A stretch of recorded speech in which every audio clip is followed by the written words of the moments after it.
Hello friends, home science with Vandana में आपका स्वागत है। फ्रेंड्स, आज हम बात करेंगे, यहाँ तक हम बात कर चुके हैं, हमारा जल टॉपिक चल रहा है।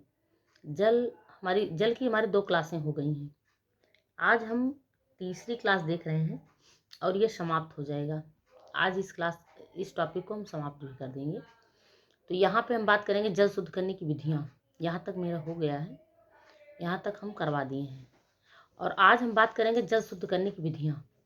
जल शुद्ध करने की कितनी विधियां होती हैं? पहले तो कभी कभी ये भी क्वेश्चन पूछा जा सकता है।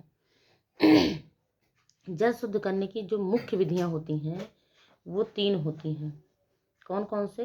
भौतिक विधि नंबर 1, नंबर 2 रासायनिक विधि, नंबर 3 यांत्रिक विधि। ये आप जानते रहिए। ये 3 विधियां होती हैं जल शुद्ध करने की। नंबर 1, नंबर 2, नंबर 3, भौतिक विधि, रासायनिक विधि और यांत्रिक विधि। अब हम बात करेंगे, यहाँ पे बहुत अच्छे से इसका वर्गीकरण किया गया है। आप देखिए, भौतिक में आएगा आसवन, उबालना, अल्ट्रावायलेट किरणें और छानना। अल्ट्रावायलेट किरणें भी आती हैं। आसवन, उबालना, अल्ट्रावायलेट किरणें और छानना, ये 4 विधियां प्रयोग की जाती है। अगर आपसे पूछा गया कि जल शुद्ध करने की भौतिक विधियों के नाम बताइए, या भौतिक विधि है, तो उसमें दे देगा, एक यांत्रिक दे देगा, एक रासायनिक दे देगा, और एक जो है आपका आसवन और छानना। 4 ऑप्शन दे देगा और आपसे कहेगा भौतिक विधि छांटो। रासायनिक दे देगा, यांत्रिक दे देगा, आसवन दे देगा, छानना दे देगा। ये 4 ऑप्शन रख देगा और आपसे बोलेगा 1 मिनट भौतिक विधि, प्रश्न बनाएगा कि जल शुद्ध करने की भौतिक विधि बताइए। तो ऑप्शन में 1 दे देगा आसवन, रासायनिक विधि, यांत्रिक विधि, और यहाँ दे देगा अवक्षेपक विधि, ये देगा। तो एक ही भौतिक में क्या एक ही देगा, और आपको ढूंढना रहेगा, इतने में इन सब में ढूंढना रहेगा कौन सी है भौतिक विधि। तो आपका आसवन, जो एक ऑप्शन इसमें का होगा वही ऑप्शन आपको चुनना होगा। तो इस तरह क्वेश्चन बनाएगा और बनता भी है। तो यहाँ पे आप देख लीजिए, आसवन, उबालना, अल्ट्रावायलेट किरणें, छानना, ये 4 विधि भौतिक विधि में आती है। उसके बाद अब हम बात करेंगे रासायनिक विधि में। अवक्षेपक पदार्थ और जीवाणुनाशक पदार्थ। यहाँ पे जो रासायनिक विधि यूज की जाएगी 2 तरह से। एक अवक्षेपक पदार्थ होगा जो हमारे जल की अशुद्धियों को अवक्षेपित कर देगा, अवक्षेपित करके इकट्ठा कर देगा। तो अवक्षेपक पदार्थ जो होते हैं वो चूना, निर्मली, फिटकरी है। आप देखिए, इस अवक्षेपक पदार्थ कहते हैं इनको। अवक्षेपक पदार्थ वही पदार्थ होते हैं जो जल की गंदगियों को इकट्ठा कर दें, तली में बैठ जाए। चूना भी वही होता है, निर्मली भी वही होता है और फिटकरी भी वही काम करता है। तीनों अवक्षेपक पदार्थ हैं। उसके बाद जीवाणुनाशक। यहाँ पे हम बात करेंगे जीवाणुनाशक पदार्थ। अवक्षेपक के बारे में हम देख रहे थे, चूना, निर्मली, फिटकरी। ये रासायनिक विधि में आ रहा है। जीवाणुनाशक पदार्थ में तूतिया, आयोडीन, पोटेशियम क्लोरीन, परमैंगनेट। ये पोटेशियम, क्लोरीन और परमैंगनेट तीनों। उसके बाद ammonia, high test, chlorine, ozone, bleaching powder. Bleaching और पाउडर दोनों अलग अलग दिया है। यहाँ पे हाइपोक्लोराइड भी है, एक जो है हाइपोक्लोराइड भी है। ये हमारे सारे क्या हैं सॉरी, ये हमारे सारे क्या हैं, सब जीवाणुनाशक पदार्थ हैं। ये जीवों को नाश करते हैं, जो उसमें सूक्ष्म जीव पाए जाते हैं, जो हमारे जल में जीवाणु हो जाते हैं, जीवाणु उत्पन्न हो जाते हैं, वो जीवाणुओं को नाश करने वाले हैं।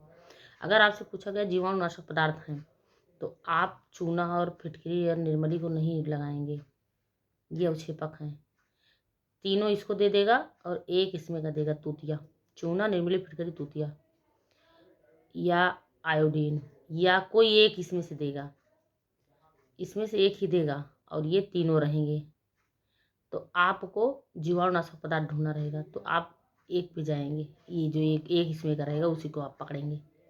इस तरह क्वेश्चन बनेगा। अवक्षेपक में एक देगा, बाकी सब उठा के इसको दे देगा, तो आपको अवक्षेपक ढूंढना रहेगा।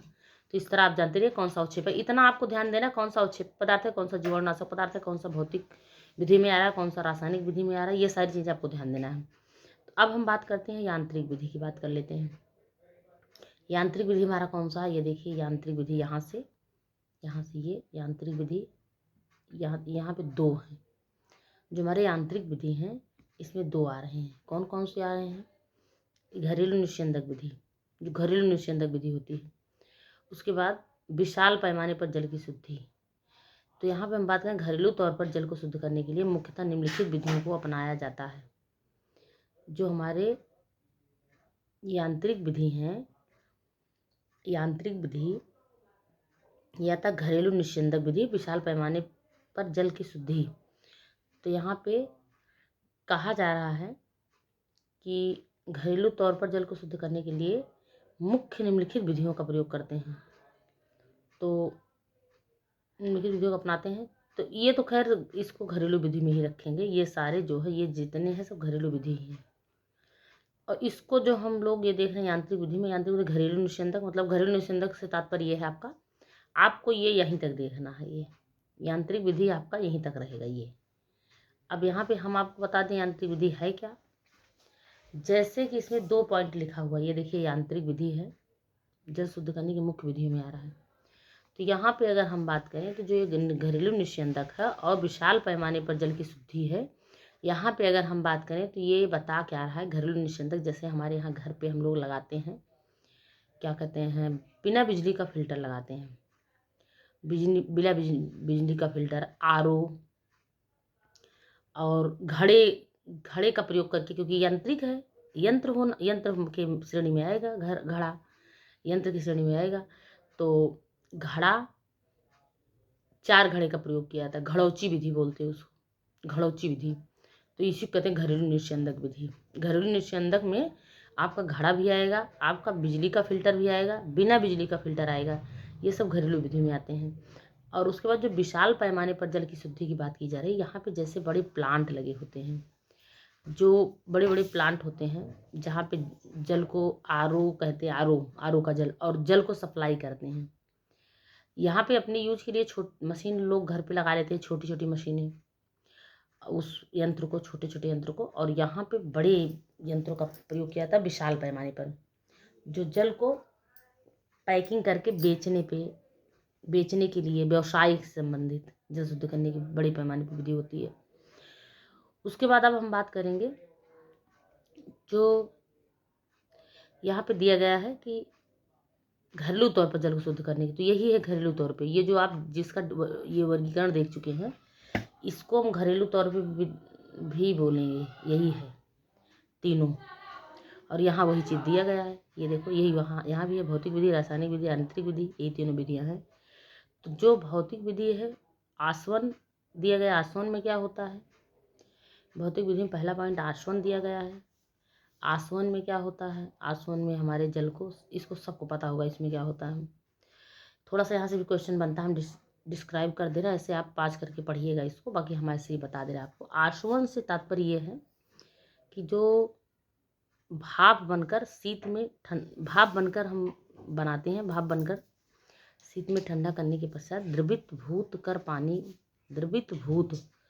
पानी कर दिया जाता है। कहने का मतलब द्रवीभूत मतलब यही हुआ कि जो भाप बनकर उड़ता है, इकट्ठा करके उसको इकट्ठा कर लिया जाता है, ठंडा कर लिया जाता है, वही वो द्रवीभूत होता है। ठंडा करने के पश्चात द्रवीभूत कर पानी कर दिया जाता है, मतलब उसको जो है जब इकट्ठा करके पानी ठंडा करके उसके बाद उसको भर के कहीं वाटर में भर के इकट्ठा करके रख दिया जाता है। तो ये आपका हो गया।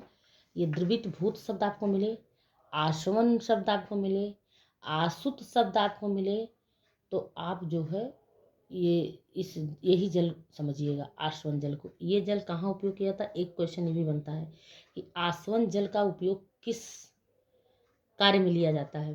तो दवाइयों के प्रयोग में लिया जाता है। आप इसको ये देखो, रसायन शालाओं में इस विधि द्वारा शुद्ध किया जल ही प्रयुक्त किया जाता है। रसायन शालाओं में इस विधि द्वारा शुद्ध किया गया जल ही प्रयुक्त किया जाता है। इस विधि से बना जल स्वादहीन होता है।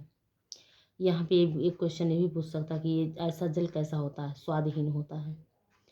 तो कहने का मतलब ये है कि ये जल आसुत जल कहलाता है, आसवन विधि द्वारा बना जल कहलाता है, द्रवीभूत कर दिया जाता है जल को, और ऐसे जल दवाइयों के उपयोग में, रसायनशालाओं में प्रयोग किए जाते हैं। ये चीज़ें आपको ध्यान रखना है, इसमें आपको इसको विस्तार से आप पढ़ लीजिएगा अच्छे से। अब हम बात करते हैं भौतिक विधि में, आसवन विधि हो गया। अब हम बात करेंगे, ये देखो आसवन की विधि भी दिया गया यहाँ पे, जल को आसवन करने की विधि यहाँ पे दिया गया है। आप विधि देख लीजिए, क्योंकि यंत्रों के द्वारा ही ये, इसमें भी कुछ जो होते हैं हमारे, जो वाष्पित किए जाते हैं। रसायन विधि है तो जरूर इसमें दोनों दोनों प्रक्रियाएँ होंगी। इसमें आपके सामान भी लगेंगे, या कोई यंत्र नहीं है, बस खाली ये एक नली है, नली के द्वारा इसका प्रयोग करके, फ्लेम है ये। और तो इसको आप देख लीजिए, ये आपका भौतिक में आ रहा है, इसको हम यांत्रिक में नहीं रखेंगे, ये भौतिक विधि में आ रहा है। यहाँ पे सारी चीज़ें लगी हुई हैं, थर्मामीटर, स्टैंड, संघनित्र, आश्रित जल, बर्फ। यहाँ पे आपका जल जो है ये देखिए अशुद्ध जल है। उसके बाद आश्रित फ्लास्क, ये आपका आश्रित फ्लास्क के ऊपर इसको आश्रित करके ले जा रहा है जल को। उसके बाद इसमें ऐसे ऐसे जाके यहाँ पे स्टैंड पे लगा हुआ, यहाँ पे जला रहा है संघनित जल। यहाँ पे संघनित्र लिखा है, पर ये संघनित जल है, क्योंकि ये जल आपका वाष्पित होके इसमें आ रहा है। आश्रित जल इकट्ठा हो गया, इसे कहते हैं आसुत जल। बर्फ, यहाँ पे इसको ठंडा कर देते हैं बाद में। ये बर्फ जब जल आ जाता है तो ये ठंडा होने के बाद ये बर्फ़ यहाँ कहा गया है, पर मतलब कहने का मतलब इसको बर्फ़ के रूप में जमा के रख भी सकते हैं, या जम भी जाता है ठंडा होने के बाद। नहीं मतलब अगर ठंडे तापमान में रखेंगे जम भी जाएगा, पर यहाँ पे ये आश्रित होके आ रहा है, इकट्ठा हो रहा है। अब हम बात करेंगे यहाँ पे जल की, ये जल की आसवन विधि हम लोग पहले ही पढ़ चुके हैं, चित्र के माध्यम से यहाँ दिखाया गया है, ये लिखा गया है, चित्र नंबर यही है। उसके बाद उबालने की बात कर लेंगे थोड़ा सा। उबालना भी हमारी रासायन भौतिक विधि में ही आ रहा है। ये हो गया जल उबालना, ये उबालने का तरीका, ये हमारा जल उबल रहा है। उबालना, जल को शुद्ध करने की यह विधि काफ़ी सस्ती है। जल के दूषित होने के संदेह पर इसे उबाल कर ही प्रयोग करना चाहिए। घरों में इस विधि से जल को सरलता से शुद्ध किया जा सकता है। इस विधि में अशुद्ध जल को आग पर रख दिया जाता है तथा उबाल आने पर उतार लिया जाता है। इसके पश्चात ठंडा करके छान कर पीने योग्य बनाया जाता है। जल को उबालने से उसमें उपस्थित रोग कीटाणु नष्ट हो जाते हैं। जल की अस्थायी कठोरता को भी उबाल कर दूर किया जा सकता है। देखो यहाँ पे आपसे पूछा जाता है कि जल की अस्थायी कठोरता को दूर किया जाता है, तो ऑप्शन में रहेगा उबालने से जल की अस्थायी कठोरता दूर होती है, स्थायी कठोरता नहीं दूर होती, अस्थायी कठोरता। इसीलिए यहाँ पे लिखा गया है कि जल अस्थायी कठोरता को भी उबाल कर दूर किया जा सकता है। जो अस्थायी कठोरता है उसको उबाल कर दूर किया जा सकता है, क्योंकि उबालने से जल में घुली अशुद्धियाँ घुलनशील पदार्थ में बदलकर अलग हो जाते हैं। ये इसमें कहा गया है कि जो घुली अशुद्धियाँ होती हैं अघुलनशील पदार्थों में बदल जाती हैं। जो हमारे अघुलनशील मतलब ये आप देखते हो, जब जल को उबाला जाता है तो उस जल में तली में कैसे बैठता है, वाइट हल्का रवेदार, ये वही होती है उसकी घुलित अशुद्धियाँ। घुलित अशुद्धियाँ जो होती है वो अघुलनशील पदार्थों में बदल कर अलग हो जाती है। अब हम बात करें, यहाँ से एक पूछा जाता है कि कौन जल शुद्ध करने की कौन सी अस्थायी विधि है, कौन सी अस्थायी विधि है। तो ये चीज़ आप ध्यान दीजिएगा, जल शुद्ध करने की स्थायी विधि और अस्थायी विधि, जितनी भी विधियाँ हैं सब में देखिएगा कौन सी स्थायी विधि है, कौन सी अस्थायी विधि है। अब यहाँ पे अल्ट्रावायलेट किरणों के द्वारा दिया गया है तीसरी विधि, भौतिक विधि की तीसरी विधि है। आधुनिक समय में जल को शुद्ध करने के लिए सूर्य की अल्ट्रावायलेट किरणों को प्रयोग में लाया जाता है। जल को शुद्ध करने की यह विधि काफ़ी महंगी है, इसलिए इसका उपयोग जल को शुद्ध करने के लिए कम किया जाता है। यह किरणें जल में मिले हुए जीवाणु को नष्ट कर देती है। यह किरणें बड़े बड़े यंत्रों द्वारा उत्पन्न की जाती है और जल में प्रवाहित की जाती है, जिससे जल शुद्ध हो जाता है। बस इसमें कोई स्थायी या अस्थायी की बात ही नहीं की गई है। बस अगर आपसे पूछा है अल्ट्रावायलेट किरणों द्वारा जल शुद्ध करने की विधि कहलाती है, तो आपको बताए सूर्य की, आपसे ऑप्शन में होगा सूर्य का प्रकाश। तो आप सूर्य के प्रकाश से जाएंगे। यहाँ पे छानना आ गया, यहाँ पे छानना, इस भौतिक विधि का लास्ट पॉइंट, भौतिक विधि का लास्ट पॉइंट हम देख रहे हैं। उसके बाद रासायनिक विधि शुरू हो जाएगा। छानने से तात्पर्य पानी, हम बात करेंगे पानी में पाई जाने वाली अघुलनशील अशुद्धियाँ जैसे कूड़ा, कचरा, तिनके, पत्तियाँ आदि को छानकर दूर किया जा सकता है, परंतु जल में मिली घुलनशील अशुद्धियाँ, रोगाणु आदि इस विधि से नहीं निकाल पाते हैं, क्योंकि हम छानेंगे तो बड़े ही तत्व हमारे बाहर होंगे, जो जल में घुले होंगे वो उसको हम निकाल नहीं सकते हैं। नंबर 2 रासायनिक विधि बात करेंगे, क्योंकि जो वर्गीकरण हम देख चुके हैं। नंबर 2 पे हमारा रासायनिक विधि है। अशुद्ध जल को दो प्रकार के रासायनिक पदार्थ से मिलाकर, रासायनिक पदार्थों से मिलाकर शुद्ध किया जा सकता है। यहाँ पे वो कौन कौन से हैं? अवक्षेपक पदार्थ हम पहले देख चुके हैं वर्गीकरण में, आप इसको अच्छे से पॉज करके पढ़ लीजिएगा। ये हमारे अवक्षेपक पदार्थ हैं। और चूना का, जिसमें अवक्षेपक में हमारा आता है चूना, निर्मली, फिटकरी, 3 आते हैं। तो यहाँ पे ये भी क्वेश्चन पूछा जाता है, यहाँ पे ये भी क्वेश्चन, अवक्षेपक पदार्थ जल शुद्ध करने के अवक्षेपक विधि है, तो अवक्षेपक विधि में आपका चूना रहेगा, निर्मली रहेगा, फिटकरी रहेगा, इनमें से सभी, ऐसा ऑप्शन आपको मिल सकता है। अवक्षेपक पदार्थ की बात कर लेते हैं। इन पदार्थों के प्रयोग में जल में घुले हुए पदार्थ नीचे बैठ जाते हैं, परंतु जीवाणु नष्ट नहीं होते हैं। जल को निथार कर प्रयोग में लाया जा सकता है। इसके अंतर्गत निम्नलिखित पदार्थों का प्रयोग किया जाता है। चूना, अवक्षेपक विधि में चूना का प्रयोग करके कठोर जल को चूना डालकर मृदु जल बना लिया जाता है, क्योंकि जो अशुद्धियाँ होती हैं, घुली होती हैं, अशुद्धियाँ घुली होने के कारण तो हमारा जल कठोर होता है, और वही अशुद्धियाँ जब चूना डालने पे नष्ट हो जाती हैं तो हमारा जल हमारे लिए लाभकारी हो जाता है।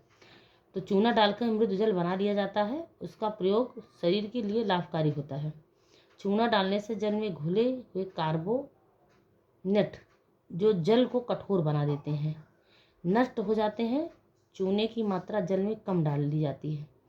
कहने का मतलब यहाँ पे ये बात की गई है कि कठोर जल को चूना डालकर मृदु जल बना लिया जाता है, उसका प्रयोग शरीर के लिए लाभकारी होता है।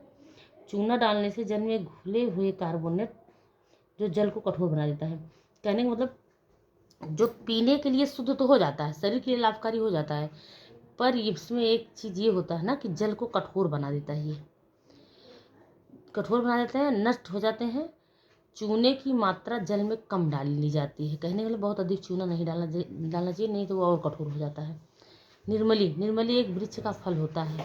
जिस पात्र में जल को भरते हैं उसके अंदर इस फल को रगड़ कर चारों ओर लगा देते हैं, फिर उस पात्र में जल भर देते हैं। इससे पानी उस रगड़े गए फल के संपर्क में आ जाता है। इससे जल में घुलित अशुद्धियाँ बर्तन में के तल में बैठ जाती हैं।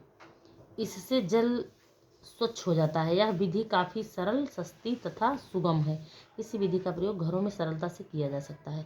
तो कहने का मतलब ये है कि ये एक फल होता है जो रगड़ देते हैं, निर्मली उसका नाम है, क्योंकि वो निर्मल करता है। निर्मल मीन्स होता है स्वच्छ, साफ, इसीलिए इसका नाम निर्मली पड़ा है। एक फल होता है, निर्मली के नाम से उसको जानते हैं इसीलिए। अब बात कर लेते हैं फिटकरी की बात कर लेते हैं। फिटकरी की बात कर लेते हैं थोड़ा सा। फिटकरी घरों में जल शुद्धिकरण के लिए फिटकरी का भी प्रयोग किया जाता है। जल में थोड़ी सी फिटकरी पीसकर मिला देने से जल में घुली हुई अशुद्धियाँ तल के नीचे बैठ जाती हैं। फिटकरी कुछ सीमा तक जीवाणुओं को नष्ट भी कर देती है।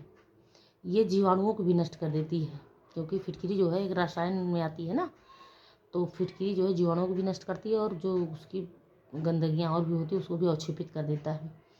फिटकरी के साथ कुछ चूना मिला देने से जल स्वच्छ हो जाता है। फिटकरी का प्रभाव उसी समय होता है जब जल में कैल्शियम कार्बोनेट के लवण उपस्थित होते हैं। अब हम बात करेंगे जीवाणुनाशक पदार्थ। यहाँ पे जो जीवाणुनाशक पदार्थ हैं वो कौन कौन से हैं? तीसरा पॉइंट, जीवाणुनाशक पदार्थ के बारे में अगर हम बात करें तो ये आपका उसमें आ रहा है, ये आपका रासायनिक विधि में आ रहा है, क्योंकि रासायनिक विधि में हम 2 विधियों को देख रहे हैं, एक अवक्षेपक विधि और दूसरा जीवाणुनाशक विधि। तो अवक्षेपक विधि में जो अभी हम देखें, ये देखिए अवक्षेपक विधि में 3 आ रहे हैं। अवक्षेपक विधि में हमारे 3 आ रहे हैं। आबासा। उसके बाद हमारे जीवाणु पदार्थ नाशक पदार्थ हैं, और ये रासायनिक में आ रहे हैं। जीवाणु नाशक पदार्थ तूतिया, आयोडीन, पोटेशियम एवं क्लोरीन परमैंगनेट। आप पोटेशियम परमैंगनेट भी बोल सकते हो, क्लोरीन भी बोल सकते हो, पोटेशियम परमैंगनेट भी है। सस्ता जीवाणुनाशक पदार्थ है। कुओं एवं हाइजों में इसकी थोड़ी मात्रा डाली जाती है। इस सब के बारे में दिया गया, आप इसको पास करके पढ़ लीजिए। हम मात्रा वगैरह दिया गया, पोटेशियम परमैंगनेट की जो मात्रा होता है कितना डालना चाहिए इसको। ये आप इतना जानते रहिए कि कौन से जीवाणुनाशक पदार्थ में आ रहे हैं, कौन से अच्छे पदार्थ में आ रहे हैं, ये जानते रहिए आप। सबसे ज़्यादा आपको ये ज़रूरी है।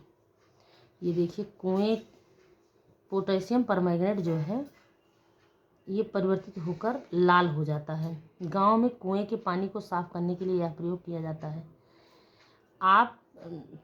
किया जाता है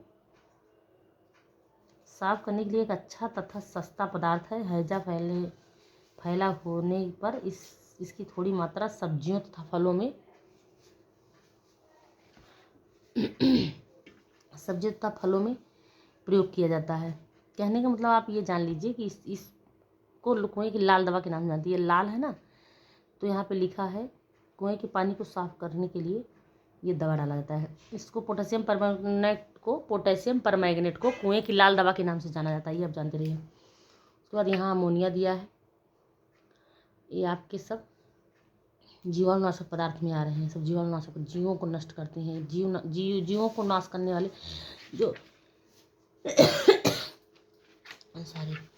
जीवों के जल को नाश करने वाले पदार्थ हैं। ये जो जल के जीव होते हैं, जल में जो जीवाणु हो जाते हैं उनको नष्ट करते हैं। तो यहाँ पे एक या देखिए, ये आपका है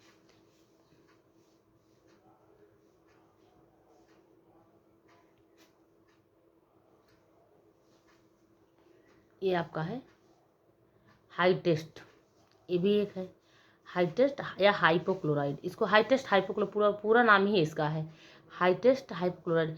यह रसायन ब्लीचिंग पाउडर से अधिक प्रभावशाली एवं स्थायी होता है। इसका प्रयोग ब्लीचिंग पाउडर की भांति बड़े पैमानों पर नहीं किया जाता है। इस रसायन की अधिक मात्रा जल में डालने से जल के स्वाद में अंतर आ जाता है एवं कैल्शियम की कठोरता भी बढ़ जाती है। कहने का मतलब बहुत ज़्यादा हानिकारक होता सब। फिर यहाँ पे लास्ट ऑप्शन, लास्ट क्या क्लोरीन है, उसके बाद ओजोन, ब्लीचिंग पाउडर, इतने हैं सब। आप इसको पढ़ लीजिएगा पास करके अच्छे से। यहाँ पे ये जो है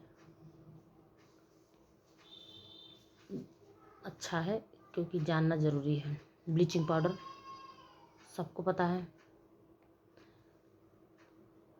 यहाँ पे दिया गया साधारण था ब्लीच, यहाँ पे ये दिया गया है साधारण था ब्लीचिंग पाउडर का प्रयोग 20,000 लीटर जल की मात्रा को शुद्ध करने हेतु किया जाता है। जैसे अभी आपका टंकी है, टंकी में पानी भरा होता है 1000 लीटर। इसी मात्रा भी बताया गया है कि ये देखिए 1000 लीटर जल में 1 किलोग्राम ब्लीच पाउडर प्रयोग करना चाहिए। 1000 लीटर जल में 1 किलोग्राम ब्लीचिंग पाउडर पर्याप्त होता है। ये आप मात्रा जानते रहिए, क्योंकि क्वेश्चन पूछा जा सकता है कि 1000 लीटर में कितना किलोग्राम ब्लीचिंग पाउडर उपयुक्त है। ठीक है, ये आप देख लीजिए। अब हम आ जाते हैं यांत्रिक निस्यंदक में आ जाएंगे। देखिए, ये आप देख लीजिए यांत्रिक विधि में। यांत्रिक विधि में आपका यांत्रिक विधि हो गया तीसरा। यहाँ पे तीसरा पॉइंट हम देख रहे हैं, जल शुद्ध करने की विधि में हम भौतिक विधि देख लिए, रासायनिक विधि देख लिए, अब हम यांत्रिक विधि देख रहे हैं। यांत्रिक विधि में घरेलू निस्यंदक में हमारा ये आएगा घड़ा। आप घड़ा देख लीजिए, इसकी क्रिया विधि पढ़ लीजिएगा, सबको पता है 4 घड़े का प्रयोग किया जाता है। इसको घरेलू निस्यंदक के नाम से जाने जाते हैं। ये आपका है घरेलू निस्यंदक के नाम से जाना जाता है, ये आप देख लीजिए। इसके बाद हम बात करेंगे, यहाँ पे इसकी क्रिया विधि दी गई है, आप इसको रीड कर लीजिएगा। ये इसी क्रिया विधि है। घरेलू निस्यंदक में घड़े का प्रयोग, इसको कहते हैं घड़ौची विधि। अब यहाँ पे देखिए विशाल पैमाने पर जल शुद्ध करने की विधि ये है।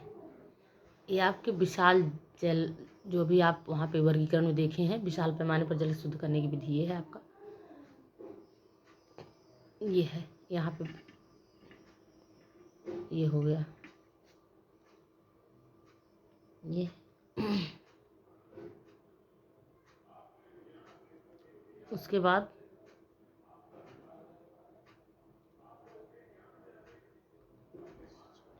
यहाँ पे ये है। अगर आपसे क्वेश्चन पूछा गया कि वाटर वर्क्स में जल शुद्ध करना कौन सी विधि के अंतर्गत आता है, तो आप विशाल पैमाने पर जल शुद्ध करने की विधि ऑप्शन में रहेगा, तो उसी पे जाइएगा। वाटर वर्क्स में जल शुद्ध करना किस विधि में आता है, तो विशाल पैमाने पर जल शुद्ध करने की विधि में आता है। और यहाँ पे एक दिया गया है दूसरे पॉइंट, ये वाला है। ये यहाँ पे लिखा गया है पाश्चुर निस्यंदक, तो ये भी आपका विशाल पैमाने पर ही जल शुद्ध करने की विधि है। तो आप इसको रीड कर लीजिएगा। ये देखिए सारा मैटर दिया है, आप इसको फ्रेंड्स रीड कर लीजिएगा अच्छे से पॉज करके। अब हम बात करते हैं आगे, क्योंकि आज इस क्लास को हमें समाप्त करना है। हम देखेंगे दूसरा परिवार नियोजन का लेसन देखेंगे। यहाँ पे जल शुद्ध करने का दिया है यहाँ पे ना, ये जल का संग्रह था वितरण, वो तो हमारा शुद्धिकरण का हो ही गया। जल संग्रह वितरण, यहाँ ये जो हमारा जल शुद्ध करने का जो ये बड़े पैमाने पर है, वही उसी का ये भी है। उसके बाद इसको आप पाँच करके पढ़ लीजिएगा अच्छे से। जल का संग्रह था वितरण, ये है जल का संग्रह तथा वितरण, ये है जल का संग्रह तथा वितरण, ये है। उसके बाद यहाँ पे बहुत सारी चीज़ें दी है, पर हमारे लिए जो इम्पोर्टेंट ज़्यादा था उसको हम आपको रीड करके उसका व्याख्या कर दिए, रीड कर दिए उसको। जल साफ करके नगर व्यवस्था है, ये जल शुद्धि की करने की नगर व्यवस्था, जल को साफ करने की नगर व्यवस्था, ये सब वही उसमें अन्य विधियों में आ रही हैं। जल साफ करने की नगर व्यवस्था अन्य विधियों में आ रही हैं, ये दिया गया है। यहाँ पे दिया गया है ये सारी चीज़ें, इसको आप ऐसे ही रीड कर लीजिए, क्योंकि उपयोगी शब्द है हमारे लिए, उपयोगी शब्द है हमारे लिए। इस तरह आप इसको रीड कर लीजिएगा। ये दिया है पानी जल आपूर्ति के बारे में दिया गया है। जो वितरण, जल का वितरण निम्नलिखित दो प्रकार से किया जाता है। जल निरंतर जलापूर्ति, खंड जलापूर्ति। यहाँ दिया गया ना, जल का वितरण दो प्रकार से किया जाता है। जल का वितरण की अगर बात किया जाएगा तो आप जानते रहिएगा, ये भी क्वेश्चन पूछा जा सकता है। जल का वितरण कितने प्रकार से किया जाता है? निम्नलिखित दो प्रकार से किया जाता है, निरंतर जलापूर्ति, खंड जलापूर्ति। तो यहाँ पे खंड जलापूर्ति में जो सुबह शाम देता है 3-3, 4-4 घंटे, और निरंतर जलापूर्ति में पूरा टाइम आता रहता है। तो ये आप जानते रहिए, बस इतना ही है। इसको आप पास करके पढ़ लीजिएगा, यही है, दोनों के बारे में दिया गया है।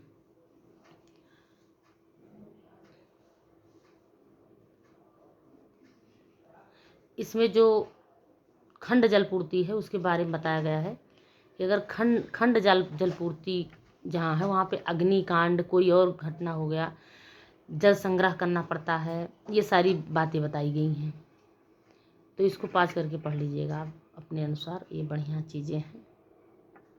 क्योंकि अगर आपसे पूछा गया कि खंड जलपूर्ति में क्या प्रॉब्लम आती है या क्या करना असंभव होता है, तो अग्निकांड की स्थिति में समय पर जल नहीं मिल पाता है। नल के चले जाने के कारण कार्यशील महिलाओं को काफ़ी परेशानी उठानी पड़ती है। कामकाजी महिलाएं को सुबह ही सारा काम इकट्ठा करना पड़ जाता, बाहर से आने के बाद पानी अगर ना भर के जाए तो उनको ना मिले। ये सारी चीज़ें हैं इसमें, आप रीड कर लीजिएगा। भोजन पकाने वाले की स्वच्छता का महत्व, भोजन पकाने वाले की स्वच्छता का महत्व यहाँ बताया गया है, ये भी है।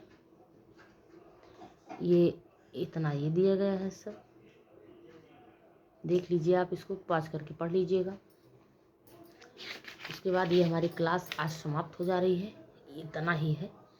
यहाँ पे भोजन पकाने, जो अभी यहाँ पे दिखाएं, भोजन पकाने वाले की स्वच्छता का महत्व, मतलब जो भोजन पकाने का तरीका है उसमें स्वच्छता का क्या महत्व है, ये सारी चीज़ें आप देख लीजिए। ज़्यादातर क्वेश्चन वहीं से बनते हैं, जल के वर्गीकरण में शुद्ध करने की विधियों से बनते हैं क्वेश्चन।